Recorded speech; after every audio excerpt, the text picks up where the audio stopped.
ये तो मैं उसी जगह पर आकर अटका जहां से रास्ता ढूंढने के लिए निकला था। भगवान, क्या मुसीबत है। परमात्मनि यो रक्तो हाँ? विरक्तो अपरमात्मनि। अरे, ये आवाज कहाँ से आ रही है? कौन है ये? विरक्तो अपरमात्मनि। कौन है यहाँ? कौन है यहाँ? परमात्मनि यो रक्तो विरक्तो अरे वर्णी जी, अपरमात्मनि। साधु राम, अच्छा हुआ आप मिल गए। मेरा नाम मोहनदास है। मैं हिमालय की तलहटी में जाना चाहता हूँ, पर कब से घूम फिर के यहीं आकर अटक जाता हूँ। आप मुझे रास्ता दिखाएंगे? हाँ, अंत तक रास्ता दिखाऊंगा। भूले भटके हुओं को सही रास्ता दिखाना, वही तो मेरा काम है। हाँ। बस मेरा साथ मत छोड़ना। बिल्कुल, नहीं छोड़ूंगा। जरा संभल कर चलिएगा वर्णी जी, यहाँ पर बहुत सारे सांप और बिच्छू निकल आते हैं।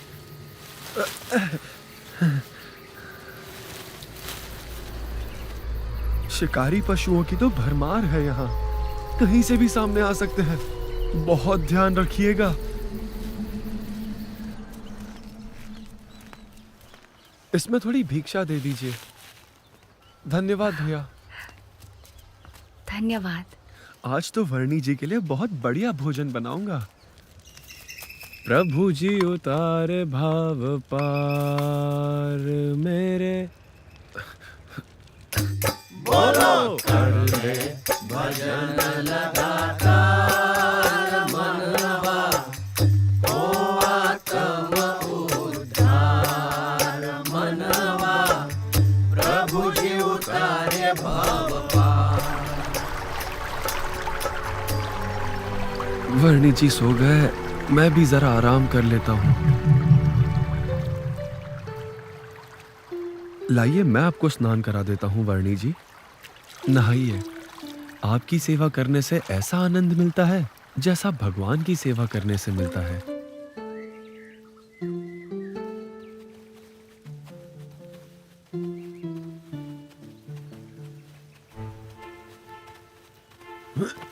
हाँ?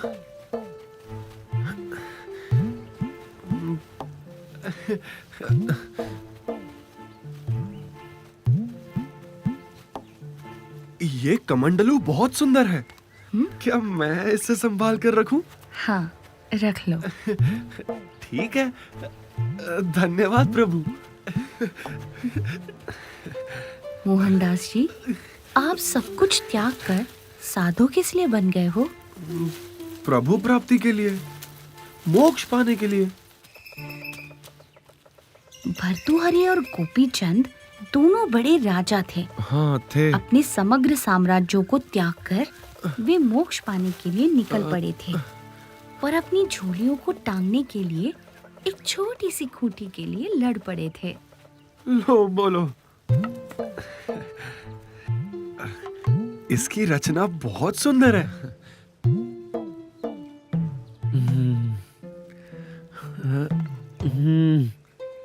आपको पता है वर्णी जी, भरत राजा तो समग्र पृथ्वी का राज्य त्याग कर मोक्ष प्राप्ति के लिए निकल पड़े थे, पर उन्हें एक हिरण से ऐसा मोह हो गया कि वे मोक्ष मार्ग से विचलित हो गए। ये कमंडलू, इसे तो मैं बहुत संभाल कर रखूंगा। च्यवन जी और सौभरी जी ने उस हद तक तप किया था कि वे देह भाव से परे हो गए थे, पर इतना कुछ करने के बाद भी वे माया के क्षुल्लक सुख में मोहित हो गए थे। लो, उनको भी ऐसा हो गया। बड़ा अजीब है ये माया का चक्कर। हाँ। वैसे आप इसका करोगे क्या?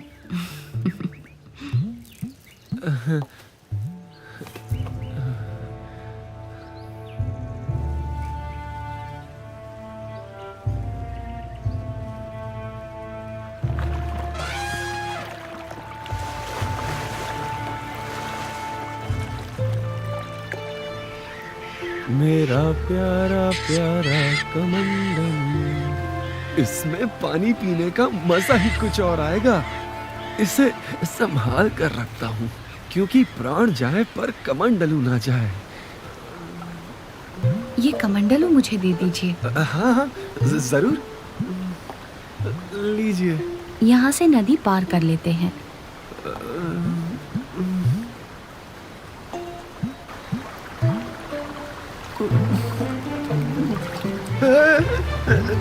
संभल कर,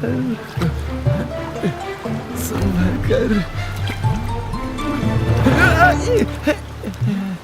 बच गया।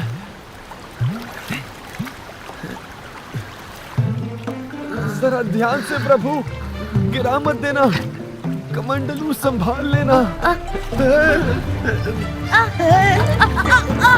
अरे मैं पकड़ लूं।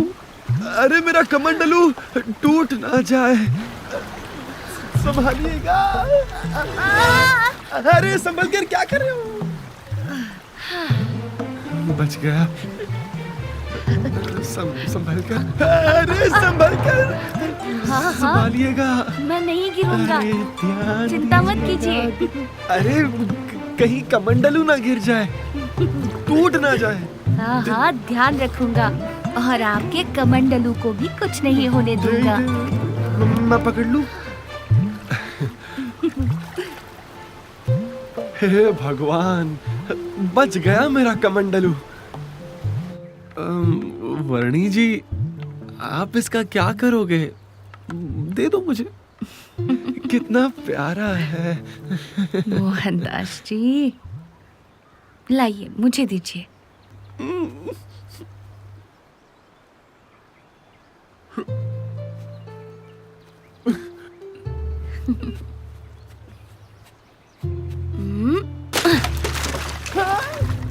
क्या कर दिया आपने?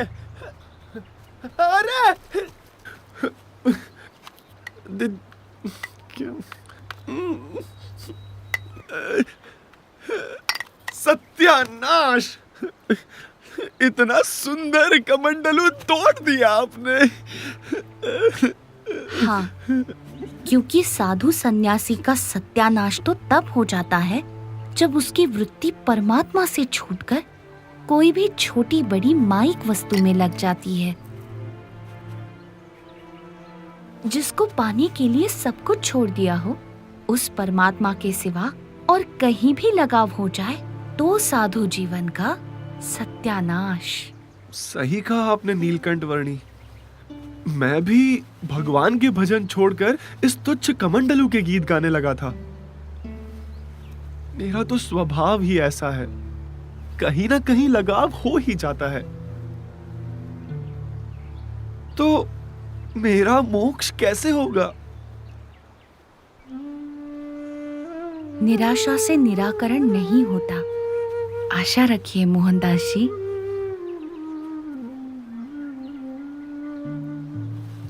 हाँ, आप कृपया मेरा मार्गदर्शन करते रहना।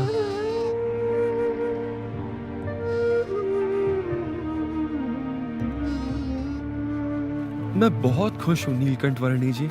मैं भगवान को ढूंढने की साधना कर रहा था और आप मुझे मिल गए।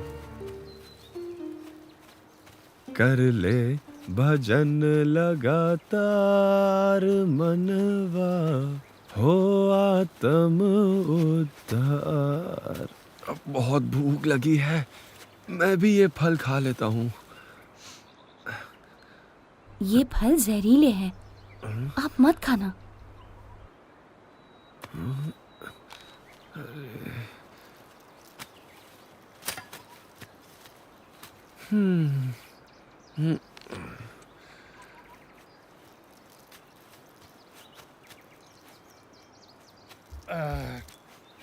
अब तो बहुत भूख लग रही है और कुछ खाना मिले ना मिले, ये फल खाकर काम चला लेते हैं। हाँ भाई, कुछ नहीं तो ये फल ही सही।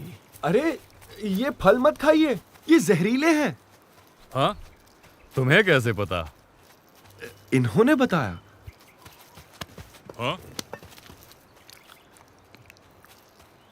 पर ये स्वयं तो यही फल खा रहा है और हम ये खाएंगे तो मर जाएंगे हैं?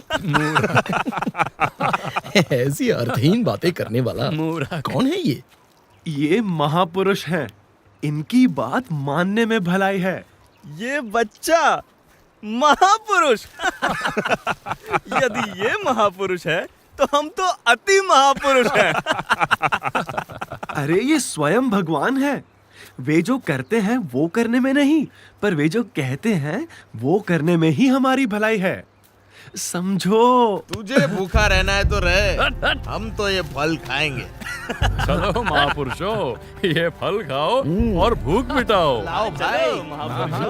अब भी कहता हूँ इनकी बात मानो। ये जहरीले छोड़ो फिर। तू भी खा ले। ये देख, मैंने तो खाया, मुझे कुछ नहीं हुआ। ये देख, मैंने भी खाया, कुछ हुआ क्या? कुछ भी तो नहीं हो रहा है हमें। हम भी तो महापुरुष हैं। आजा तू भी खा ले। ये मुझे क्या हो रहा है? ये अरे ये वर्णी जी की बात सही थी। वर्णी जी की बात सच थी। जो भगवान की नहीं सुनेंगे उनका तो यही हाल होना निश्चित है। पर हाँ, इन सबको एक बार तो आपके दर्शन जरूर हुए हैं, तो कभी ना कभी तो उनका कल्याण जरूर होगा। मोहनदास जी, आप मुझे थोड़ा थोड़ा पहचान गए हैं, मुझसे जुड़ भी गए हैं। अभी आप थोड़े समय के लिए यही कहीं किसी तीर्थ स्थान में बस जाइए। समय के चलते पश्चिम दिशा में आपको पुनः मेरा योग होगा और आपका मोक्ष भी होगा।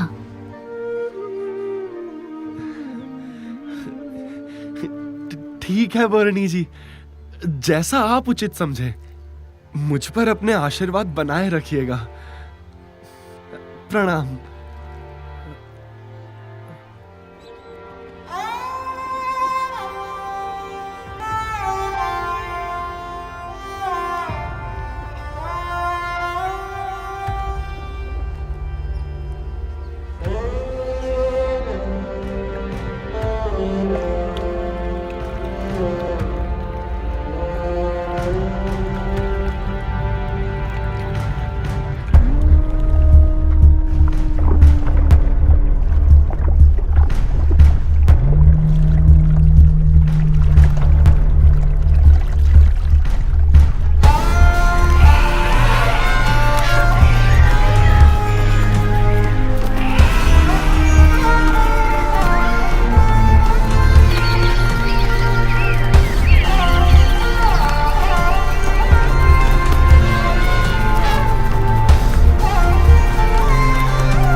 नीलकंठ वर्णी का अगला पड़ाव था नेपाल की दक्षिण दिशा में स्थित बुटोल नगर।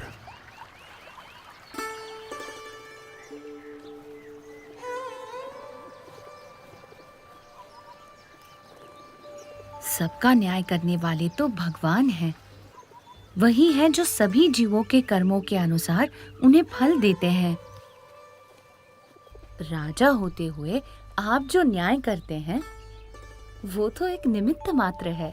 जी। ये देखो, महादत्त राजा और उनकी बहन माया रानी को। हमें छोड़कर एक बच्चे से उपदेश ले रहे हैं।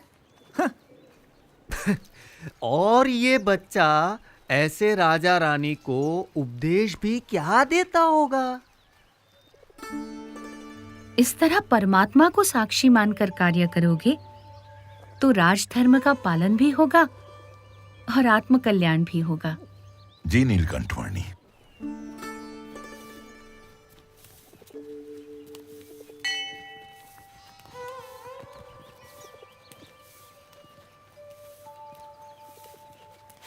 नीलकंठवर्णी, कोई कहता है कि अहम ब्रह्मास्मि, यानी कि हमारी आत्मा ही ब्रह्म है, तो कोई सिखाता है कि हमारी आत्मा ही परमात्मा है। यदि ऐसा ही है तो हमें अपने अंदर परमात्मा का साक्षात्कार या कोई अनुभव क्यों नहीं होता है? वास्तव में आत्मा, ब्रह्म और परमात्मा एक ही नहीं परंतु 3 अलग-अलग तत्व हैं। जैसे म्यान और उसके अंदर रखी हुई तलवार अलग-अलग वस्तुएं हैं, वैसे ये शरीर और उसके भीतर बसी आत्मा दोनों अलग-अलग तत्व हैं। आत्मा ही आपका वास्तविक स्वरूप है, जो इस नाशवान शरीर के सभी लक्षणों और भावों से स्वतंत्र और अप्रभावित है।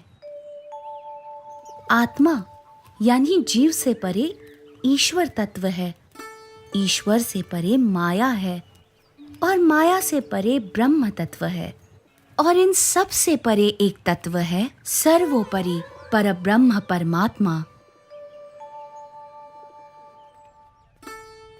सर्वकर्ता हर्ता सर्वज्ञ ऐसे परमात्मा अपनी सर्वव्यापक शक्ति से आपकी आत्मा में भी अखंड विराजमान होते ही हैं। परमात्मा की कृपा से और ब्रह्म के यथार्थ संग से श्रद्धा और विश्वास रखकर योग्य साधना करने से स्वयं की आत्मा का ब्रह्म के रूप में दर्शन होता है और उस ब्रह्म में परब्रह्म परमात्मा का साक्षात्कार भी होता है। अवश्य नीलकंठवर्णी।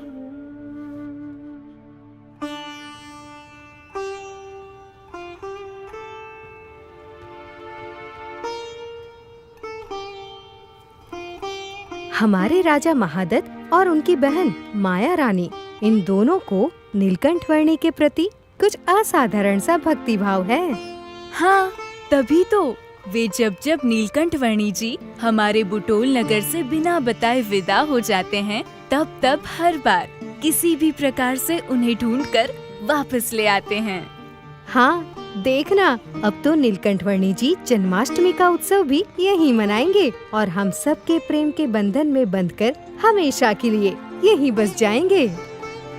नीलकंठवर्णी को बांध कर रख सके ऐसा तो कौन सा बंधन हो सकता था। हर बंधन से अनंत जीवों को मुक्त करके उन्हें परम कल्याण प्रदान करने के लिए तो नीलकंठवर्णी की ये यात्रा थी। अपनी कल्याण यात्रा को चिरकाल तक अविरत रखने के उद्देश्य की परिपूर्ति के लिए एक सुबह नीलकंठवर्णी बुटोल नगर से आगे बढ़ चले, उत्तर में नेपाल के पोखरा की ओर।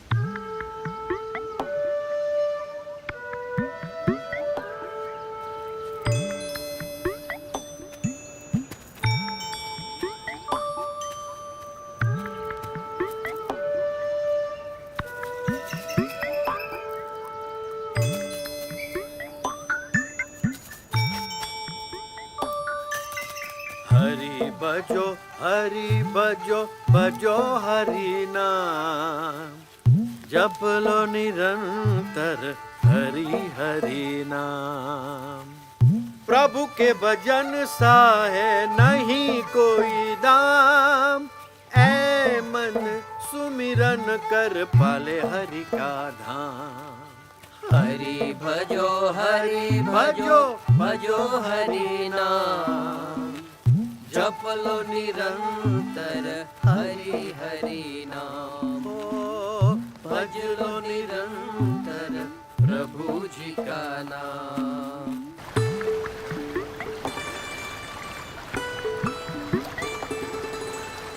हरि भजो हरि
एको वशी सर्वभूतानांतरात्मा एकम बीजम बहुधा यह करोति तमात्मस्थतम येनु पश्यन्ति धीरास्तेषां सुखम शाश्वतम नेत्रेषाम्।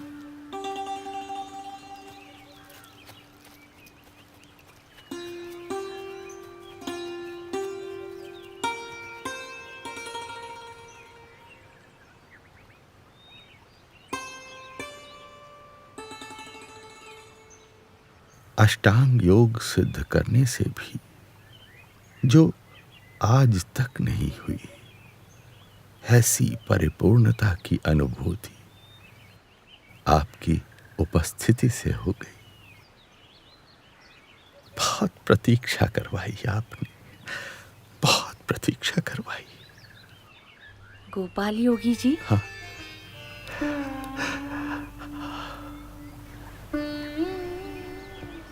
आप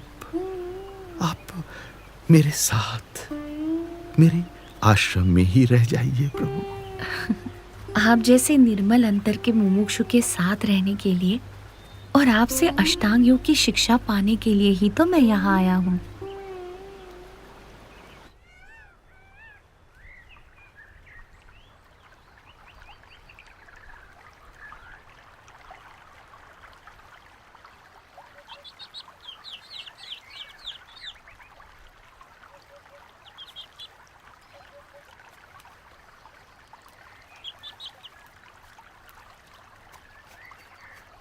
थोड़ा इसका भी सेवन कीजिए, ये ग्रहण कीजिए प्रभु।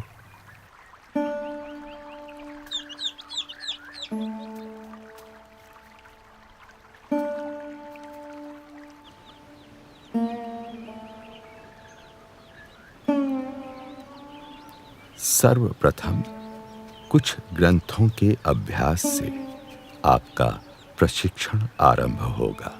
जी।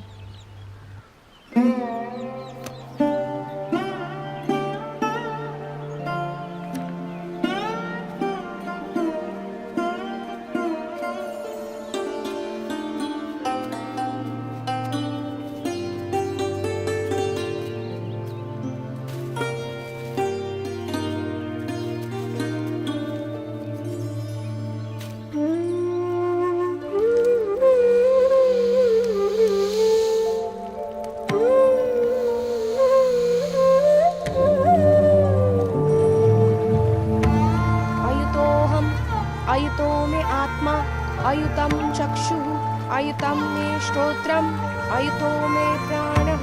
अति सुंदर। अयुतो मे अपानः, अयुतो मे व्यानः, अयुतोऽहं सर्वः। ग्रंथों के अभ्यास के बाद अब नेति, बस्ती, कंजरी, नौलिका, शंख, प्रक्षालन, धौती, त्राटक आदि हठ योग की क्रियाओं का शिक्षण होगा।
हठ योग के पश्चात अब एक एक करके यम, नियम, आसन, प्राणायाम, प्रत्याहार, धारणा, ध्यान और समाधि, उन सब अष्टांग योग के अंग आपको सिद्ध करने होंगे।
गोपाल योगी जी, मुझे समाधि की अवस्था तक अष्टांग योग का प्रशिक्षण देने के लिए धन्यवाद। यह तो आपकी मनुष्य लीला है प्रभु, कि मुझे आपकी भक्ति का अवसर देने के लिए आपने 12 मास तक मुझसे अष्टांग योग की शिक्षा लेने का यह प्रसंग उपस्थित कर दिया। अन्यथा आपके योग से परे और कोई योग ही नहीं है प्रभु। आप तो सर्वोच्च साध्य ऐसे परमात्मा है।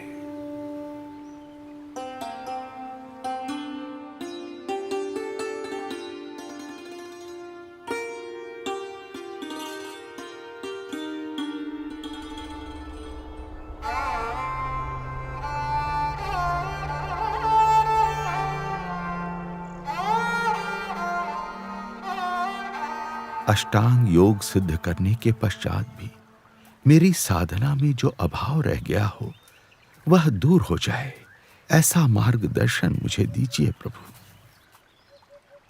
अष्टांग योग का फल निर्विकल्प समाधि की स्थिति है, पर माया के प्रभाव से उस स्थिति में भी बाधाएं आ सकती हैं।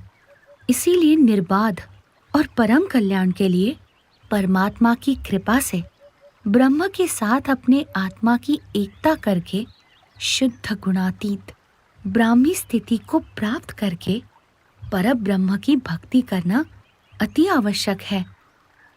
वही उत्तम निर्विकल्प निश्चय की स्थिति है और वही सर्वोच्च कल्याण है। आपने अतिशय कृपा करके मुझे ऐसे दुर्लभ और नवीनतम दर्शन का प्रशिक्षण दिया है प्रभु। मेरे अंतर में आप ही का स्वरूप स्थित हो गया है नीलकंठ वर्णी। मुझे देह भाव की विस्मृति हो रही है। आपकी कृपा से मैं कृतकृत्य हूं नीलकंठ वर्णी।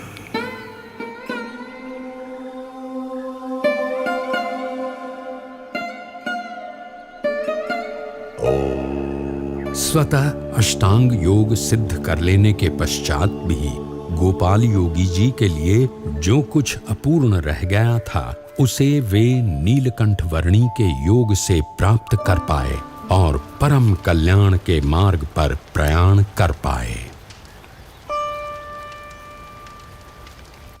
पृथ्वी पर कई ऐसे जीव थे जो अष्टांग योग जैसी उच्च साधना तो नहीं कर पा रहे थे, पर किसी न किसी प्रकार से मोक्ष प्राप्ति के प्रयास तो अवश्य कर रहे थे।